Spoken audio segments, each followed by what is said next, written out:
Welcome, everyone. My name is Melissa Cruz. We're going to give folks just a few minutes to get in here. I see folks joining us. Excited to see everyone here today for today's webinar.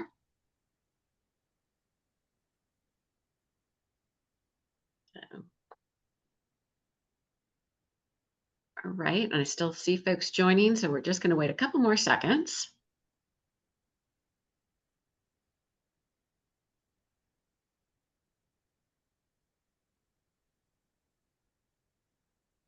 All right, well, we're going to go ahead and get started today. Good afternoon, everyone. Welcome to today's HLAA webinar, Tech Tips for Smart, Inclusive Employment.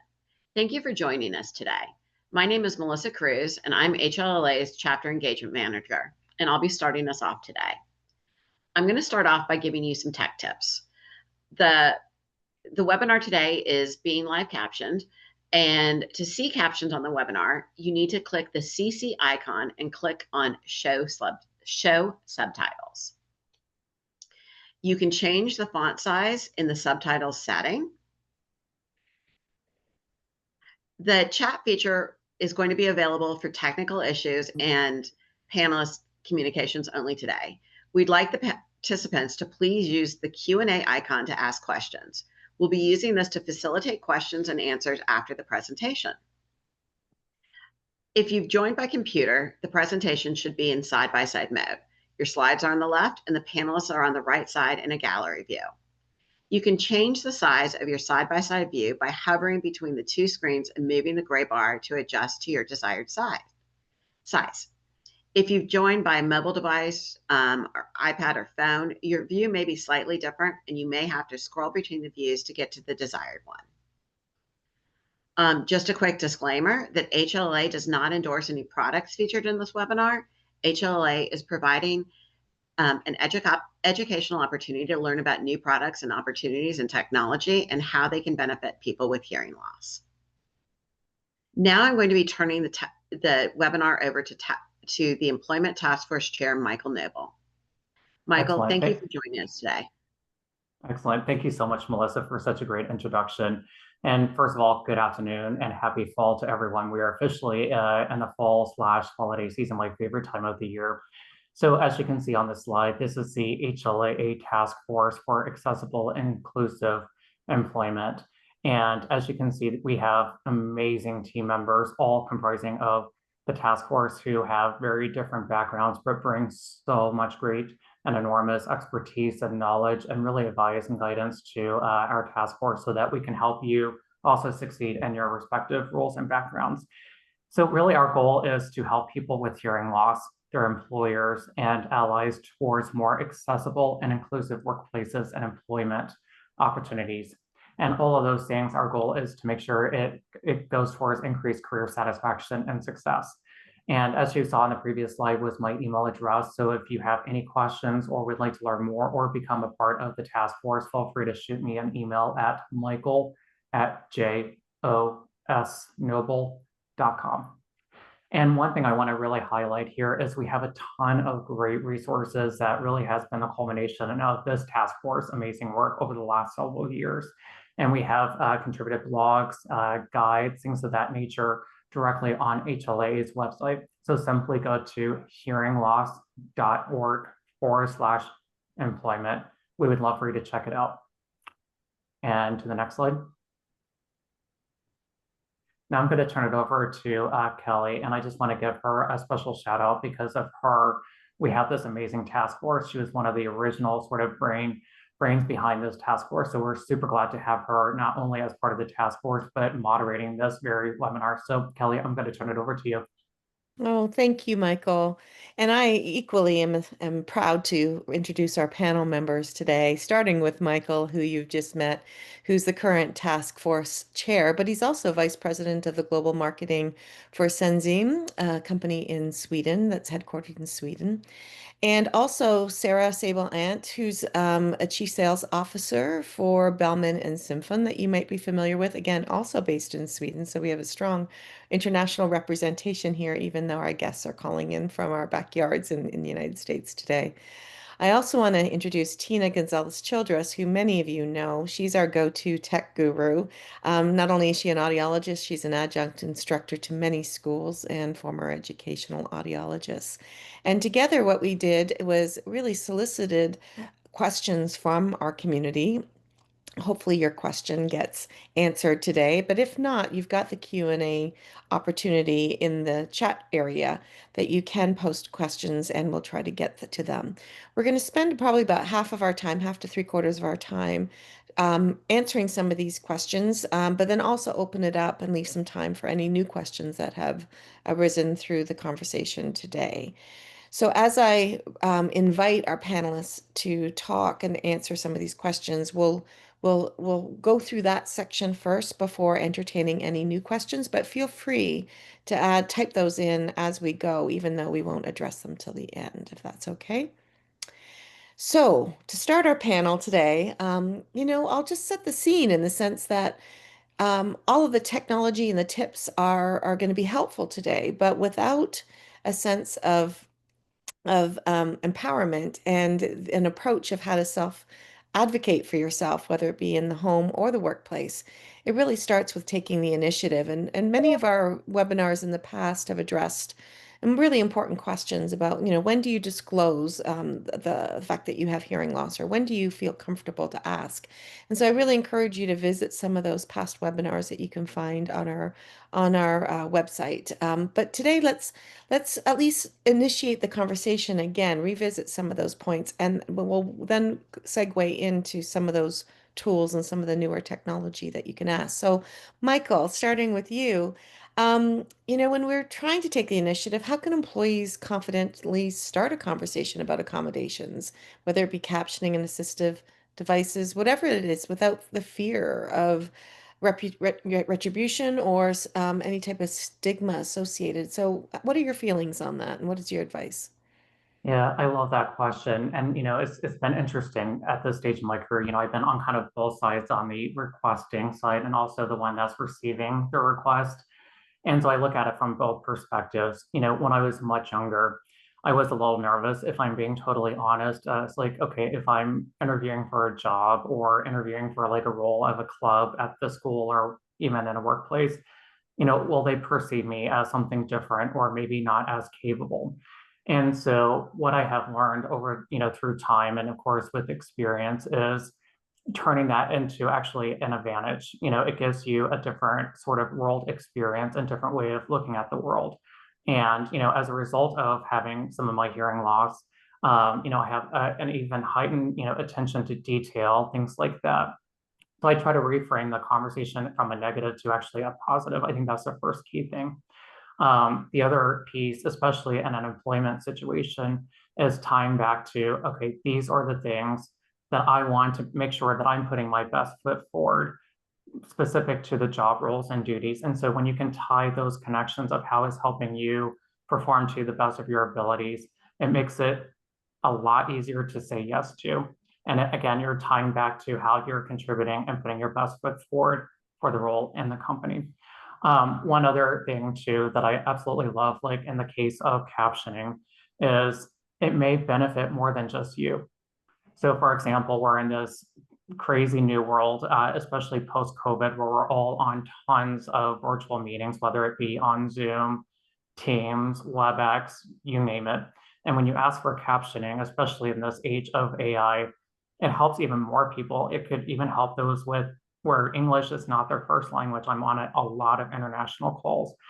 And it makes us all more productive because when you have captioning, you can take the transcript at the end of the meeting, plug it into AI, and you've got your meeting notes that you can send in less than 5 minutes, whereas it may take, traditionally speaking, 30 minutes to an hour to do all of those things. So again, the point is, tying it to the benefit. How does it benefit you, the job, and the company, and even those around you? And it makes it an easy sell. Not that it really is a sell, but it really is making that case for yourself and the company. Really good points, especially in the current climate of how this can benefit the company in terms of the bottom line, because sometimes the only language is business, right? It's not necessarily that they are have the bandwidth to think ahead of accommodating unless you ask. So, Sarah, I know you have some suggestions to add on this topic too. You, Kelly. And I'll kind of follow back to something originally you said that you really, I know this is tough to hear, but you have to be your biggest advocate. And I think the one thing I would even say before that is everybody's journey is very, very personal.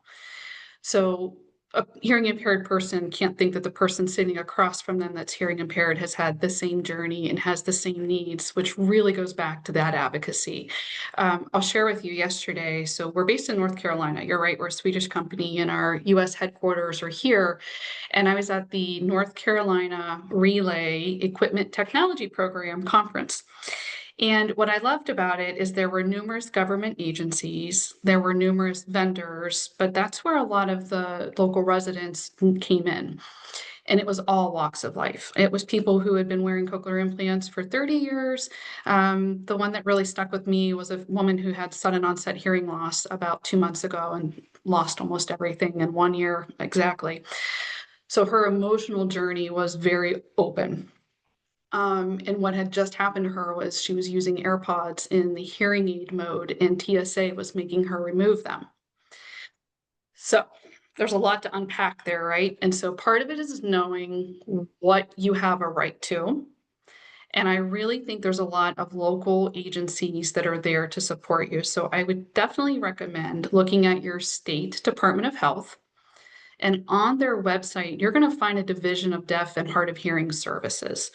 Now, full disclosure, some states are far more advanced than others, but many of them have what's called an equipment program. And you can actually go there and demo assisted listening devices that you would use in different listening situations. And that way you can also feel a little bit more in control with this is what I need, this is what works best with my hearing loss, and being empowered by what's available out there. You know, Tina is such a huge resource, and I can't wait to hear because I learn from her every time she talks. But knowing the software that's available, we'll go back to maybe some of the hardware that can help you, but really combining that with some of the resources that you may not think to reach out to, and really looking in your own backyard first with what are your rights and then what is available, and giving you that chance to try things before you even broach it, I think is a really empowering move for you, especially in the workforce. All great points, Sarah. And you hinted at what Tina has up to say next, because I always think of what she calls the elevator speech.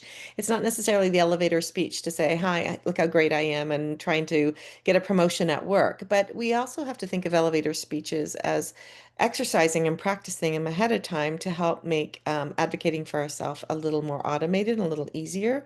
So, Tina, I'll turn it over to you to explain your concept of developing your own elevator speech. Thanks, Kelly. Sarah and Michael really nailed it with a lot of their comments talking about AI and different technologies and knowing, what the resources are. Sarah pointed out some great resources. And here's the thing. Everything is changing all the time, right? Especially when it comes to technology, right? When you think, I will never publish a book on technology because I guarantee by the time it's published, it will be obsolete, okay? So my concept of elevator speech is this, very simple. Tell others what you need, or they're going to make the decision for you. Now, the backstory to that is you need to know what you need. You need to be able to articulate, I need a caption telephone so I can I can participate in the office. I need captioning when we have team meetings so that I can feel part of the group.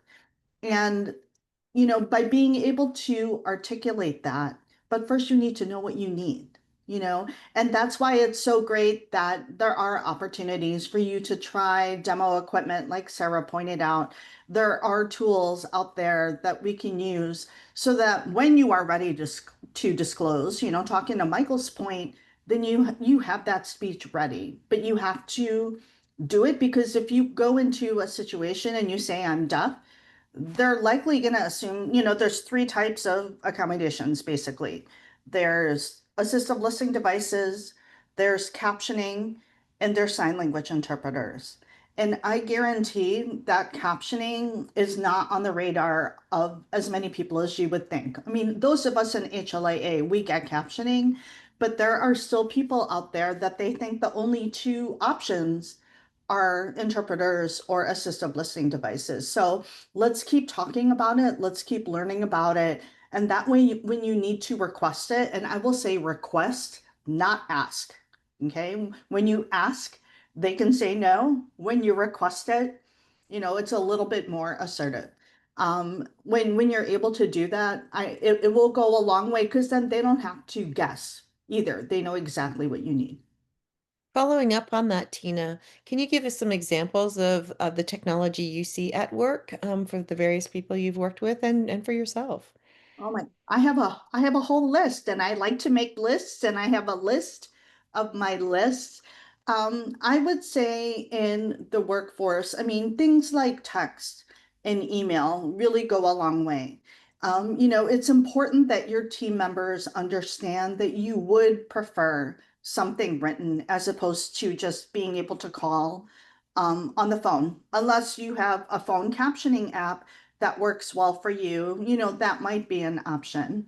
There are, like I'm going to pull up my phone right now. I said I was going to do show and tell a little bit, but if you have a cell phone, then you can even have apps like this on your phone. This is an Android device that will caption things really quickly. These are great for informal conversations or conversations when it's really hard to hear.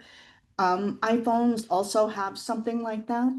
There are ways to get captionings or captions on videos that you watch.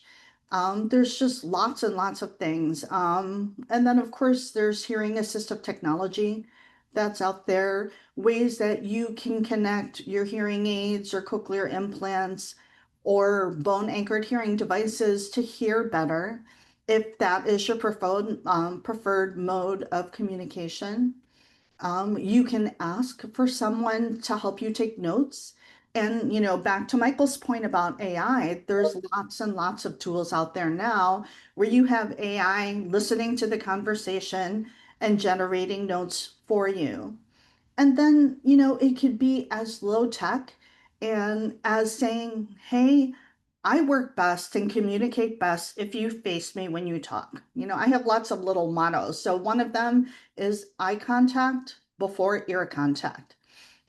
For example, if I'm sitting at my desk and my back is towards, the main room, if you start talking to me, I may not know that you're talking to me because my brain is already trying to filter out that background noise. But if you kind of get around and maybe like wave a little bit so that, oh, someone wants to talk to me, it could be as simple as that. It could be as simple as one person talk at a time, or, maybe they give a little gesture if they want to make a comment. So it doesn't always have to be high tech. Some of those low tech, effective communication strategies can go a long way. And then the last thing I will say is that it's also important to think about safety in your workplace.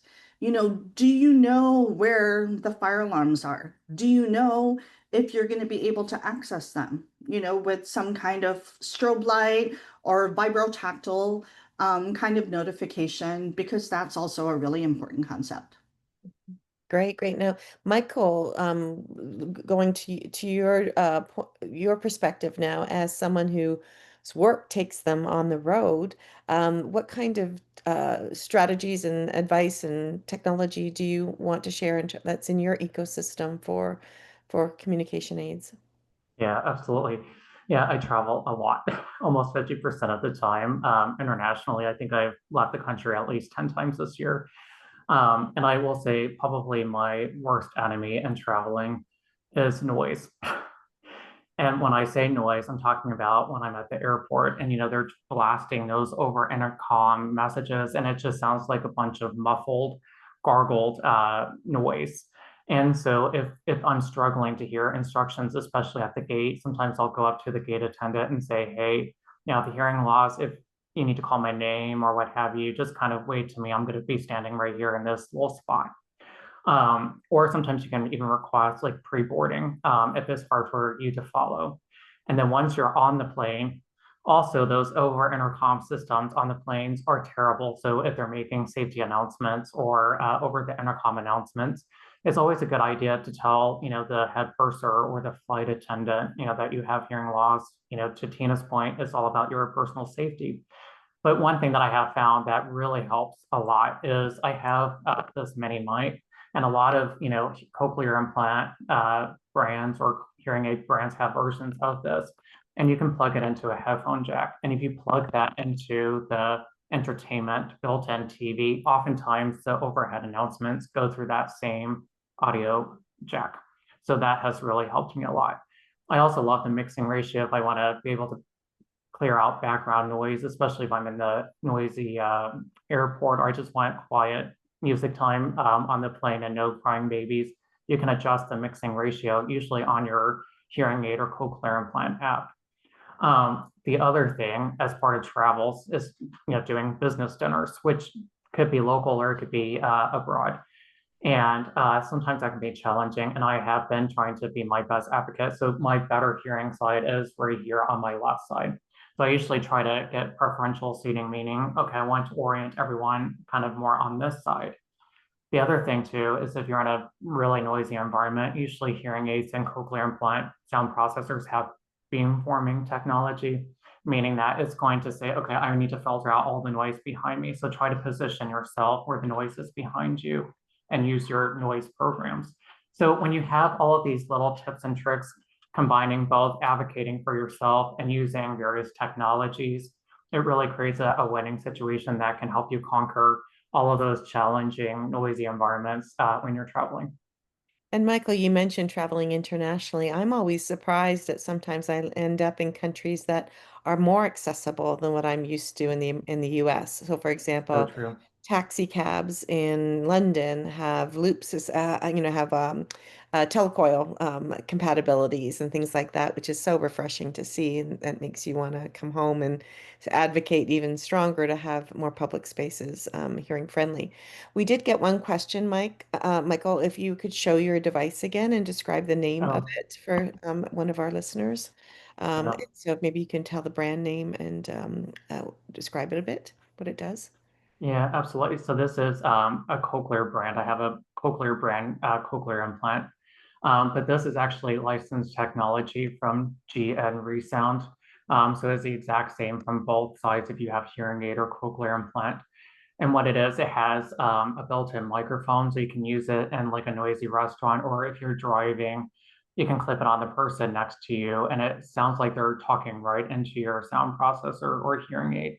It also has another input where you can switch to like a audio jack. So if you plug it into like the built-in TV screen or a music player, or I use it on my laptop all the time. In fact, I'm using it right now to hear you guys. It is a phenomenal, highly versatile device, and most hearing aid companies and cochlear implants have their version of this. So what I have personally is called a cochlear mini mic 2. Hope that helps. Great, great. Um, And Sarah, you have lots of suggestions too, so I'll turn it over to you. Yeah, I thought it might be easier. I'm very visual, so I thought it might be easier just to share a quick slide. And I think, Michael, the number one thing to me is when you have devices, hearing aids, cochlear implants, those manufacturers tend to have a suite of products to assist you. So that to me is always make sure when you're working with your hearing care provider, asking for that remote mic compatibility is really key. And I think, Michael, a lot of what you explained, especially in traveling, you're sort of almost saying when you're working in a large organization, those are sort of some of the same challenges you face. So a lot of what you just recommended, I think, work very well in large organizations. Having remote mics, having microphones on desks when you're in conference areas. I don't work for this company, but I think they lead the charge in this, which is Phonak, and they have all these different Roger products. That is something just to kind of, if you research that, you might find other products that work better for you. But I think anytime you're trying to figure out where do I even start, I saw where Maria posted a question, how do I know what works for me? there are some big names in this industry that if you just start with there and search a Phonak Roger, you're going to get a lot of different opportunities, and those are kind of some of the main ones. Again, I don't work for them, so that's why I can say their name. They're actually a competitive product of ours, but I just think when you're looking at starting somewhere, I would recommend that for a remote mic system. So the one thing I wanted to kind of talk about a little bit more with hardware, and Tina said it earlier, assisted listening devices are not only to connect you for communication, but in certain situations, they're what keep you connected from a safety perspective. So when you go somewhere and start a new job, or if you have a home office, there are different things, hardware, that are really good to help you stay connected. And so when you're kind of looking at it from a hardware perspective, there's three things you want to look at. Safety. How do I know if there's a fire alarm? How do I know that I need to get out? What if I have someone that is at my cubicle or comes to my office and I didn't hear them when they knock? And even you can put a note on your door that says hard of hearing, please knock, please text me. But there's also some hardware to make that a little bit easier. And then with all the wonderful software that's out there, it's great. But if you're not getting the proper notifications that maybe you have an alert, you might need to look at some hardware. So we're going to kind of just very quickly, if we look at it from a fire safety perspective, the one thing you may need to understand, a fire alarm by itself is typically not going to be something that alert you. So you might need the strobe lights, you might need extra loud, etc. And if it's located in a separate area than where you work, that definitely can be an issue. So when you look at assisted listening devices, you typically can look at a fire alarm. It may need to be hardwired. And so when you look for a fire alarm or a smoke alarm, look to see if it's considered a transmitter or if it's just a fire alarm. If it's a transmitter, that means somewhere there's a receiver that can tell you personally there's a problem. And so then you're looking at, well, maybe it's body worn. So these are just some examples. There's a ton of them out there. But being notified on a watch that's saying fire alarm, fire alarm, fire alarm. So if you're in the restroom or if you're, somewhere else than where you normally are, you are dialed into the safety of what's happening in that location, whether in your home office or if you're in a very large organization. That can be done in your particular area. So there should not be an issue, a couple $100, if that, and it's going to basically maintenance and saying, I need this hardwired into the local fire alarm, and you're good to go. The other option, of course, and I can't see it because we're all crowded there, is, if you are hard of hearing or if you're in a meeting, you could also look at strobe lights. Strobe lights are a great way to get your attention. This is something that can be tabletop or around the area. And again, I go back to what do you need to be aware of? Maybe you have someone that just simply comes to your office and you don't hear them. Well, what you can do is just have a personal alert or a push button. Use that as a doorbell at your office or at your cubicle, and then this will get your attention. So you can use it for vibrotactile, you can use visual through strobe, you can use louder sounds. But it really goes back to what is it that you need to be aware of? And then how do you kind of extend that? So for instance, there are contact mats. Maybe outside of your office door, you want to have a contact mat so you're aware that someone is there. Same thing with at home, if you're waiting on UPS or something like that. But there's all these different ways that use software. So for instance, InnoCaption is a great system that notifies you of software. If you have an incoming message or an alert via SMS or text, all of these different systems connect, and then that way you are using hardware to continue to alert you. And the last one I would recommend is something that's fairly simple, but a door break. A door break is if the door opens and you're waiting for someone at the front door. I recommend audiologists use these kinds of equipment so patients see them being used. And then that way, again, it kind of gives you an idea of how hardware can be used throughout. But I would highly recommend looking at the different types of hardware to complement your software, to complement any kind of amplification you already have. And again, these are products that you could typically demo through either the manufacturer or your local government resources. Thank you, Sarah, and thank you for that visual. I know Tina has some additional points to add too. Yeah, so real quickly, talking about travel, I also wanted to point out that there's a program called the Sunflower Lanyard Program. And not all airports participate in this, but basically, if you go to the website, you'll see the list of airports that participate, and you get like this green lanyard with sunflowers on it. And the airport staff is trained to know, oh, they're wearing a sunflower lanyard. They may need help with communication or getting to the gate or et cetera, et cetera. Some people don't like to disclose in an airport that they have an invisible disability. It's definitely up to you, but I wanted to let you know about that. Great. Thank you. Thank you, Tina. And while you've got the mic, let's also visit some technology that is emerging that it particularly excites you. And we'll go through all panelists if they want to suggest their top 3 or their top 4. And if there's a visual to add, feel free to share it and show it. But otherwise, we can provide some links in the chat room for everybody. So Tina, why don't you share? I know there's so many apps as Hey, well. you guys ready? I got so many things that I'm really excited about. Probably something that maybe because I clicked on the link once, but something that keeps showing up in my social media are captioning glasses. More and more companies are coming out with these glasses that can caption as well as translate different conversations. So that's very exciting. I have a long list. I'll make a list and I promise I will share.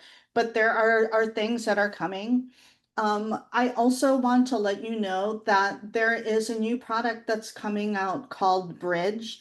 And this is something that is coming out from InnoCaption. And disclaimer, I am a consultant for them, but it's a way to caption phone calls that you get on your office phone, whether it's, one landline phone, whether it's multiple lines. There's a new product called Bridge coming out. I will say that speech to text, or like the captioning, that the AI captioning that you see on platforms like Zoom or PowerPoint or on our phones, are so much better than they were even 5 years ago. When COVID happened and everyone was behind masks and 6 feet away, the captioning was not great. But I think with probably the billions of hours that we spent on video calls and using these apps, it really fed, the machine learning so that it could learn how to do things better. So, I see a future where it'll be able to tell you exactly who's talking with just one device, as opposed to everyone having microphones. You can kind of do that right now, but I foresee that as being better. For those of you that use sign language, there are, new things coming out that can, maybe use some kind of video camera that will understand ASL and then change it into, printed English or spoken English, and vice versa. Someone will talk to you, and then you will have an avatar or a video that can be generated in ASL so that you can have communication that way. I already talked about AI note taking, and I think the other thing that I am really, really excited for is Auracast. I'm not going to go into depth about that because I know that we've talked about this quite a bit through HLAA, but I really feel that for those of us that use assistive listening devices, Auracast is going to be a great option in a lot of places in a few years. Not right now. We're not ready. I mean, the infrastructure is not there. Everyone's kind of like waiting for each other to make the move. But when it happens, I think you're going to see that happen very quickly. Tina, just for any of our new listeners, because we have over 100 people online right now, which is great. Maybe you can just give us a brief description of what Auracast is, and spelling isn't exactly great in the captioning, so maybe you can spell it as well. Sure. Auracast is spelled Auracast, and it's kind of the trade name for a new Bluetooth protocol, or newer Bluetooth protocol that's called Bluetooth LE audio. And there's a few things that you can do with Auracast. You can, from your phone, if you have an Auracast enabled phone, it can send out a broadcast and you can share music with a bunch of people. If you have like a more formal Auracast transmitter, you can send that out for, multiple people to be able to hear. You can use it in houses of worship. You can use it in museums, theaters. There's going to be systems that have a microphone that can connect. So right now, because the production is still happening, there's really only one device by Resound. It's the Nexia brand of hearing aids that actually you can use Bluetooth directly, but otherwise you have to wear some kind of box receiver and connect it to your hearing aids or implants either through headphones or through a personal neck loop. So definitely keep your telecoil on your devices no matter what, because it's going to give you options. And I see that Melissa has her hand raised. I do. I just wanted to let folks know that HLA is actually going to be doing a webinar on Auracast and loops and how they work together and all about them on December 3rd. It will be, the registration and things will be live on our, we'll actually put the link to the Zoom link registration in the chat, in the Q&A, and there'll be a calendar event about it on our website later this week. But it is already scheduled, so if you want to learn more, please join us on December 3rd.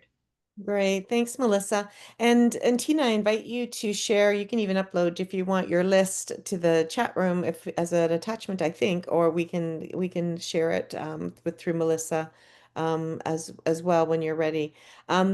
Michael, Sarah, are there favorite upcoming technology or mobile apps that you're excited about? Michael, I'll let you go first.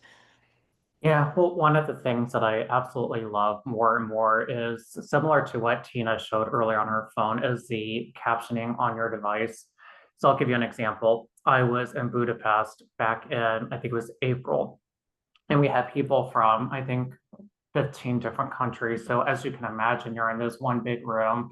There's representation across 15 different countries, all with different accents, all talking all the time at different times. And I'm in the back of the room. And I'm trying to take notes, and I'm like, my gosh, just the amount of sort of cognitive exhaustion of trying to keep up. And so I pulled out the Otter, OTTER app. And the cool thing is what they've recently done over the years is now adding more AI into just the captioning. And so what I was able to do is have the entire day and a half of workshops fully captioned in real time so I can see it visually on my phone, but then also behind the scenes, it's saving all the notes and then giving me bullet point meeting note summaries. Talk about a lifesaver from both preserving my mental energy, but also just physical time of trying to capture all the notes and then create summaries. And so as a result, I was able to present a full report to leadership and say, hey, here's what we discussed over the last day and a half. And those with normal hearing were like, oh my gosh, how did you do that? I'm like, well, that's because I have this amazing app using AI. And they're like, well, now it's almost like I have the superpower over them. So that has been my latest favorite gadget, if you will. Oh, thanks, Michael. That's a great story. Sarah, how about you? I'm going to go old school. I think tech is great. I think it should be the first thing we gravitate toward. I do think there are certain situations where maybe people don't have financial resources to have a smartphone, or maybe they're in an environment where no matter what they do, it's just too much. There are $300 personal amplifiers that directly connect you to someone in situations. They're Bluetooth, they have directional microphones, and you can really do a lot. My dad, dementia and cancer and all kinds of fun things. He's also a veteran, and so he has wonderful hearing aids through our Veteran American Service. Thank God for the Veterans Affairs. But sometimes he needs it dialed in. And so we will use a very simple personal amplifier. He loves to go to Bob Evans. And so when we go to a restaurant, sometimes he just needs that right here. And so we are sometimes very quick to adopt the greatest, and I think we should, but sometimes it's taken a step back. Personal amplifiers are also great for people who maybe are on the autism spectrum or they have CAPD, and technology is great. Directional microphones are wonderful, but they still don't really give you that sense of true one-on-one hearing. So in addition to what Michael and Tina had recommended, I would even say go old school and look for a personal amplifier that works in a more intimate setting in certain situations. And you raise a good points because some of those personal amplifiers are so affordable. They're $100 and less. I've worked with people who have had these, very expensive ITEs or BTEs, and while I'm working on it, we'll give them a personal amplifier, even the old school headphones. It doesn't have to be even a remote headphone, and they just light up because they're not used to having that clarity. And just a simple, it gives them a break to be able to rest their ears, and also just a manual volume control and just switch back and forth between those, and at a very affordable price, which is great. Okay, thank you. And Tina, I know that you are putting some notes in the chat room for resources for Sign Gemma through Google, Sign Speak, Synapse, ASL to English. I want to make sure those everyone can see them, or if they're just in our host chat. But I just wanted to maybe ask Robin and Melissa to transfer them over to the Q&As or anything where everyone can see them if you cannot. So I wanted to give one example of a scenario that one person wrote in and asked about, and invite everybody to contribute to what they think could be helpful to a certain scenario. So if someone were to have complete deafness in one ear, and say a mild to severe in sloping hearing loss in another ear, if we use that just as a case scenario. Starting with Tina, what do you think you would recommend for someone who is in that situation, given all the resources and technology options we have out there? I'm going to answer this from my audiologist lens. And so there are devices where if you've got one side that's completely deaf and you have hearing loss on the other side, they look like two hearing aids, but this side, the dead side, it's taking sound and it sends it across to the other side. Okay, and it's amplified. That's called an amp cross, AMPCROS. Another option would be just wear a hearing aid on, the side that's aidable. And the third option is, if you are really, really struggling with communication and being able to hear, you might also qualify for a cochlear implant. And it's, better to know than to just kind of guess. And then the last option that I can think of as an audiologist is some kind of remote microphone system. So Michael showed, his Mini Mic 2 Plus, which when I say remote microphone, what that means is I, as someone that's talking to someone that's deaf or hard of hearing, I talk into the microphone and it goes directly to that other person's devices. Okay, so my voice is like this far away from the microphone. It's like being that far away from their device. And that's why it helps in noisy situations. It helps with distance. And I'll let Sarah and Michael talk about other things that they think might help too. Sarah, do you want to go next? I think, first of all, Tina, extremely comprehensive answer. So there's really not much. I mean, if you are in a situation where you have 0 to minimal hearing, you really should be engaged with a hearing care provider, right? And so you're talking about a cross, a bicross, an amp cross. You're talking about technology that allows for that.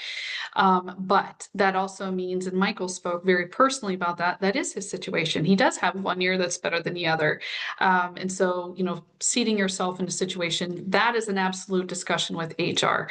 I definitely struggle with things on my left ear. I need my office to be here. I need to have, my team sitting here. I need in the conference room. This is my designated corner. I mean, it's really making sure that when it comes to communication, that's a hand up. And travel. My gosh, if you travel in that situation, it's hey, I'm going to go grab the corner in the booth. That's my seat. Don't let anybody else grab that one. It's really knowing that there are certain positions that help you.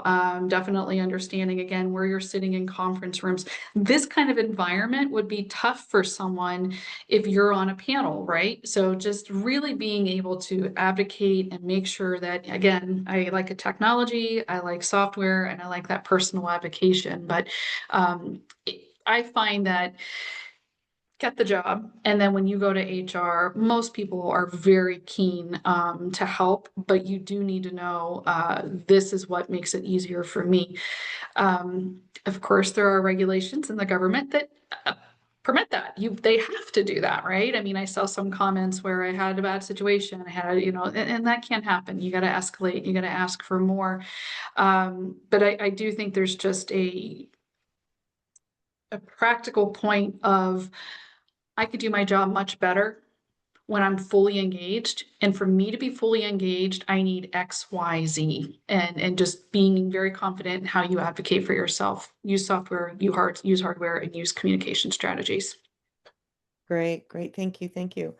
I also want to point out, and this is something that Meg Walhop-Kagan pointed out in our questions and answers, is that we have all of this available to us. Sometimes, in most cases, there's an add-on cost to it. And so in one of the ways, and we'll go to Michael, Michael, I haven't forgotten you, but in some ways what you're describing, Sarah, is also, with low tech and some of the other strategies, the burden of carrying that cost to us is lessened, right, compared to some of the other hardware topics. So with that in mind, Michael, if you also have any additional free or easily accessible things that doesn't require seeing the your audiologist, then I think your HR provider is more likely to be a willing participant in increasing accessibility if there isn't a large overhead cost. So anything you want to offer with that as well, Michael, would be appreciated. Yeah, absolutely. I mean, there's so many different ways that you can get access to assistive technologies or, simple accommodations. First, I'm the person that likes to do my own research first and kind of see what is out there, what kind of cost ranges are we looking for, and being super clear on what I want to ask and what the outcome that I want to achieve out of it. And so if I'm going to, let's say, HR and say, I really need help getting a Bluetooth enabled transmitter device on my desk phone, if I have to use a desk phone. One example, when I first entered into the workforce right out of college, I had always been using an iPhone, but the company was using Blackberries, and I just was not well acquainted with the Blackberries. And so I said, I really need to have an iPhone for my company phone. I don't feel confident with a BlackBerry. And just having that conversation with IT, they said, no problem, we'll make it work. So sometimes it just starts with the ask. But I think the important thing is tying to, well, what does it do in terms of your personal performance and contribution to the company and to the role? The other thing I just want to highlight is there are other resources. So I hope it doesn't get to it, but I understand that's the reality for some where they say no, HR or the company says no. You have places like at the state level, vocational rehab. Their objective is to make sure that you can work and get you the tools and resources you need to be able to do your job. There's also another one that we did a webinar, I think it was earlier this calendar year from Jan, the Job Accommodation Network. I hope I got that acronym correctly. Yes, Job Accommodation Network. They also can help advise and help you have the conversation with your company. Now, worst case scenario, hopefully it doesn't come to this, but just know it's a resource from a health sort of insurance standpoint or whatnot. I've been able to get certain, accessories or things with my cochlear implant through my insurance provider. Also, just using something as simple as like an HSA health savings account card. There are different strategies depending on, the different scenarios. So my point is there are a lot of options, vocational rehab, the Jan network, all of those different ways are really good resources to help you navigate. Great, thank you. And Tina, you've provided in the webinar chat a list of financial resources. Just in case people aren't seeing that in the chat, if you could also copy it in the open Q&A box, people will be able to download it there as well. And then I think there was another, that's also where you can put your other list of items in the Q&A. And so given that we only have 10 minutes left, I want to try and get to as many questions from our group, and I'll start with that one. If invite anybody, including Tina, if there are examples of how you've managed to get some of these add-on features paid for, or at least help being paid for, opening it up to our panelists. Anybody want to give some additional examples? In addition to Michael, you're saying your HSA account, things like that. So when you get a new hearing aid or cochlear implant system, you often have the ability to pick accessories. They could be things like extra batteries. They could be, you know, different headpieces or coils or microphones. I mean, like ear hooks and things like that. You can also pick a remote microphone system as an option. So keep that in mind. Michael mentioned, you know, first thing that always comes to mind for me is vocational rehab. If you are a veteran, I know that veterans also supply remote microphone systems to their customers.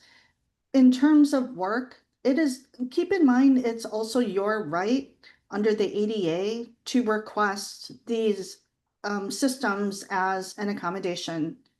Okay.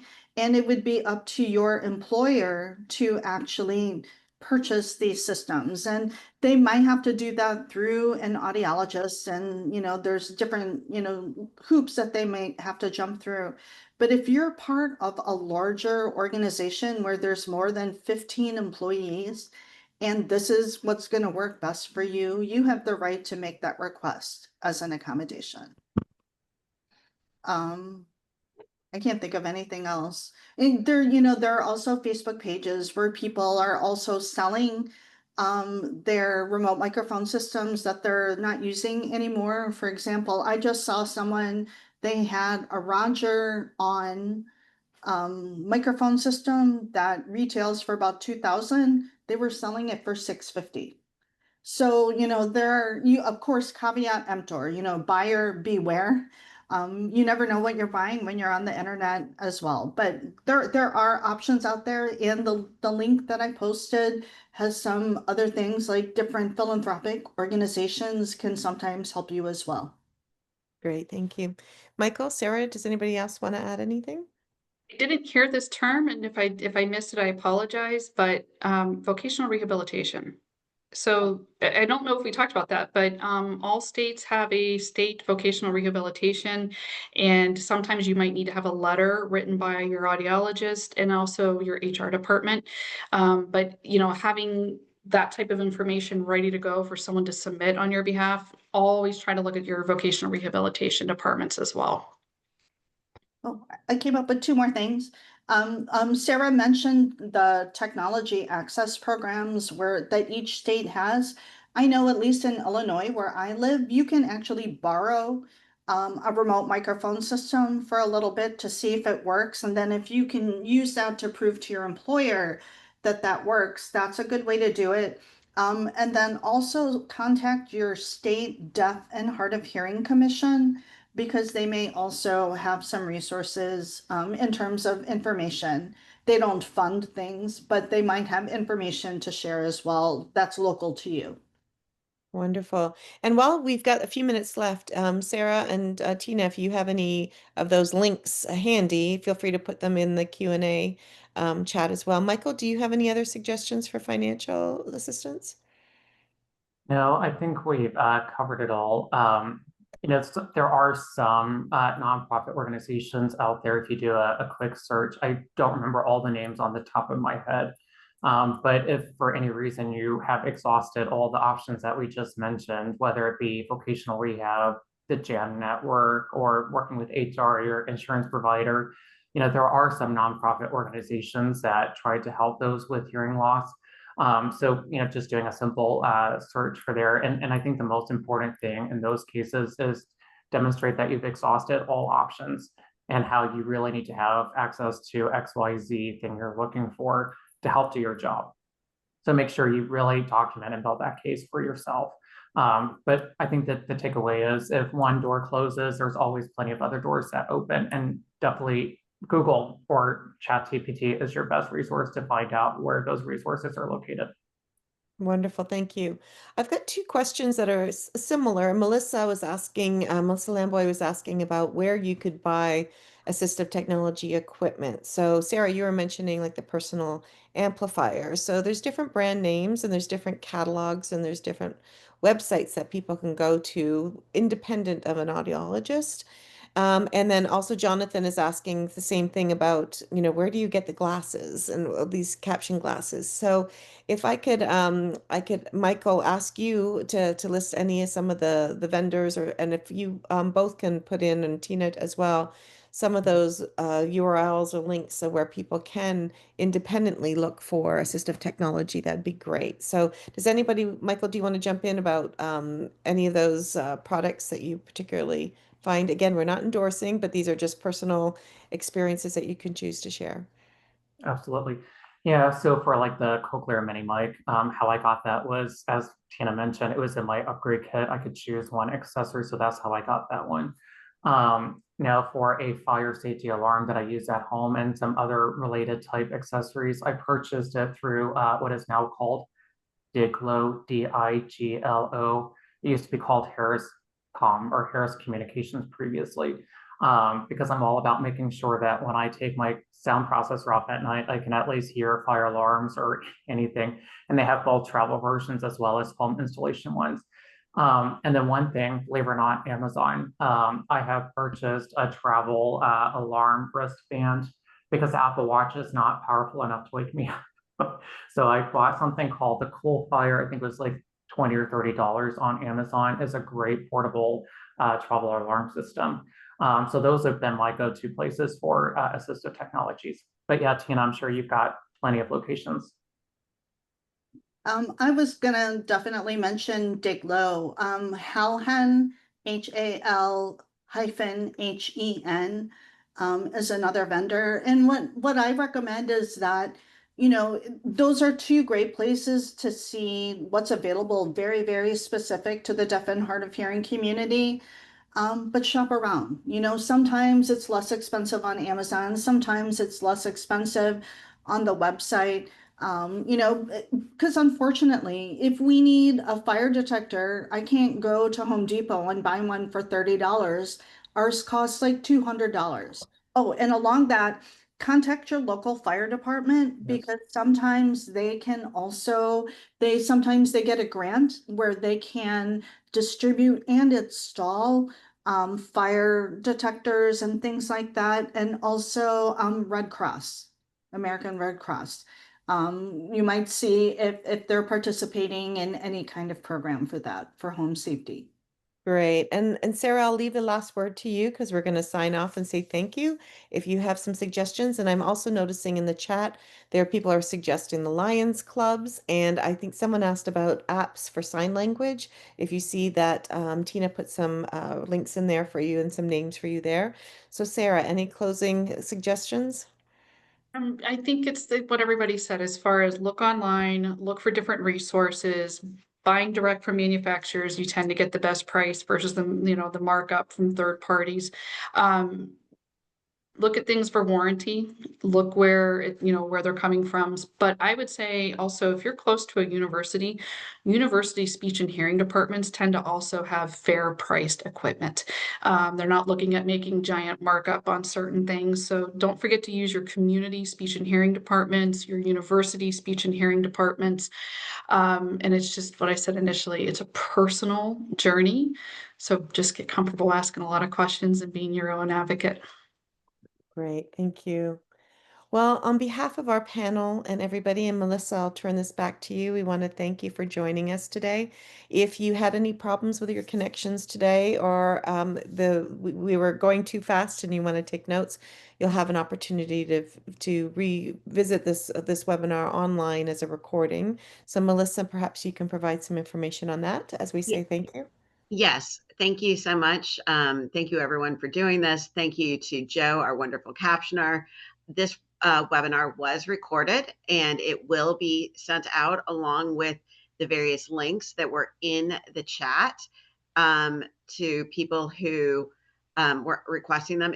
Everything will go out to everyone who has registered for the webinar. So if you registered and were here today, I know someone mentioned that they had some problems with their Zoom dropping. You will get a copy of the full recording as well as various resources that we have had come up today. So thank you all. Thank you for being here. Thank you all for our panelists, and have a wonderful day. Thank you.